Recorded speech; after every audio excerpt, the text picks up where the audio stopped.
હાલ એક ખૂબ જ દુઃખદ સમાચાર સામે આવી રહ્યા છે।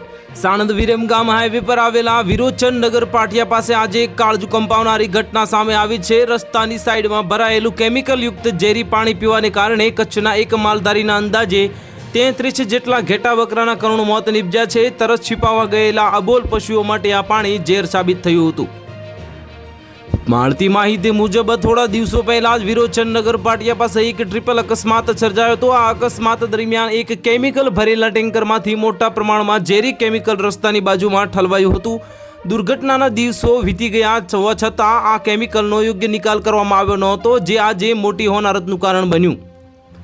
આજે સવારે 10 વાગ્યાની આસપાસ કચ્છથી માલધારી રઘુભાઈ રબારી પોતાના પશુઓ લઈને સાણંદ તરફ જઈ રહ્યા હતા। ગરમીને કારણે તરસ્યા થયેલા પશુઓએ રસ્તાની સાઈડમાં ભરાયેલું કેમિકલયુક્ત પાણી પી લીધું હતું અને ઝેરી કેમિકલની અસર એટલી તીવ્ર હતી કે પાણી પીધાના ગણતરીની મિનિટોમાં જ તમામ 33 પશુઓએ સ્થળ પર જ દમ તોડી દીધો હતો।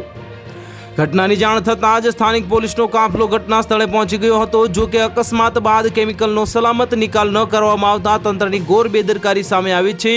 આ મામલે કડક કાર્યવાહીની માંગ કરતા ગુજરાત પ્રદૂષણ નિયંત્રણ બોર્ડ દ્વારા ઊંડી તપાસ કરવામાં આવે અને જવાબદાર ટેન્કર માલિક કે કંપની સામે ફોજદારી ગુનો નોંધવામાં આવે તેવી લોક માંગ ઉઠી છે।